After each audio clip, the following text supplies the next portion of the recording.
देवघरामध्ये या वस्तू कधीच ठेवायचा नाही, कारण आपण जर या वस्तू देवघरामध्ये ठेवला तर आपल्या परिवारावरती खूप मोठं संकट येऊ शकतं, खूप मोठं नुकसान आपलं होऊ शकतं. म्हणून या वस्तू देवघरामध्ये अजिबात ठेवायच्या नाही.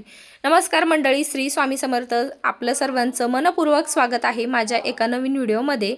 हिंदू धर्मामध्ये देवघर म्हणलं तर अत्यंत महत्त्वाचं मानलं जातं. घर कितीही लहान असो किंवा मोठं असो, देवासाठी एक कोपरा ठेवला जातो.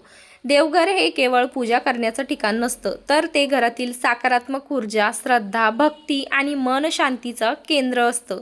असं म्हणतात की ज्या घरातील देवघर स्वच्छ, पवित्र आणि व्यवस्थित असतं त्या घरात सुख, शांती आणि समाधान टिकून राहतं.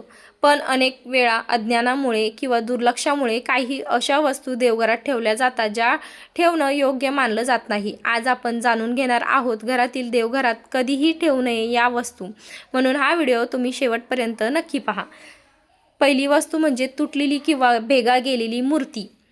जर एखादी देवमूर्ती तुटलेली असेल, भेगा पडल्या असेल किंवा खराब झाली असेल तर ती देवघरात ठेवू नका. अशा मूर्तीचं योग्य पद्धतीने विसर्जन करा किंवा धार्मिक परंपरेनुसार व्यवस्थित विसर्जन करा. तुटलेली मूर्ती देवघरात ठेवणं अनेक परंपरांमध्ये टाळल्या जातं. दुसरी वस्तू म्हणजे तुटलेला फोटो फ्रेम. अनेकांच्या देवघरात देवाचा फोटो असतो, परंतु फ्रेम तुटलेली असेल किंवा काच फुटलेला असेल तर ती बदलावी. देवघरात नेहमी स्वच्छ आणि नीटनेटकेपणा ठेवा.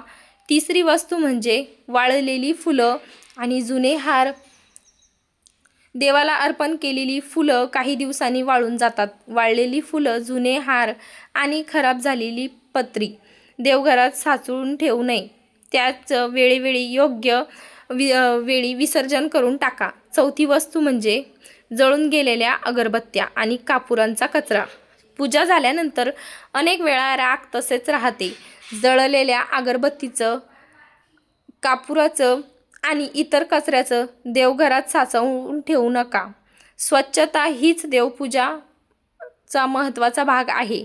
पाचवी वस्तू म्हणजे फाटलेली धार्मिक पुस्तकं. धार्मिक ग्रंथामध्ये पोथी किंवा पुस्तक फाटलेली किंवा खराब अस्वस्थ पुस्तकं ठेवू नयेत. त्याची काळजी घ्यावी, आदराने जपून ठेवा. सहावी वस्तू म्हणजे अनावश्यक वस्तूंचा ढीग. काही लोक देवघरात चाव्या, पैसे, बिल, औषधं, कंगवा, मोबाईल किंवा इतर वस्तू देवघरात ठेवतात. तेथे केवळ पूजेशी संबंधित वस्तू ठेवाव्यात. सातवी वस्तू म्हणजे घाणेरडं किंवा अस्वच्छ कपडा. देवघरात वापरलेला रुमाल, जुने कपडे किंवा इतर अस्वच्छ वस्तू ठेवणे टाळा. आठवी वस्तू म्हणजे खराब झालेली पूजेची साहित्य. फुटलेला दिवा, तुटलेली घंटा किंवा खराब झालेलं पूजेचं साहित्य बदलून घ्या. मंडळी, देवाला मोठ्या वस्तूंची गरज नसते. देवाला हवी असते ती स्वच्छता आणि श्रद्धा आणि भक्ती. घरातील देवघर सुंदर, स्वच्छ आणि पवित्र ठेवा. दररोज काही मिनिटं देवासमोर शांत बसा. मनापासून प्रार्थना करा, कारण खऱ्या भक्तीनंच मनाला शांती मिळते. तुम्हाला ही माहिती आवडली असेल तर व्हिडिओला लाईक करा, शेअर करा आणि चॅनलला सबस्क्राईब करायला विसरू नका. तोपर्यंत सगळ्यांना श्री स्वामी समर्थ.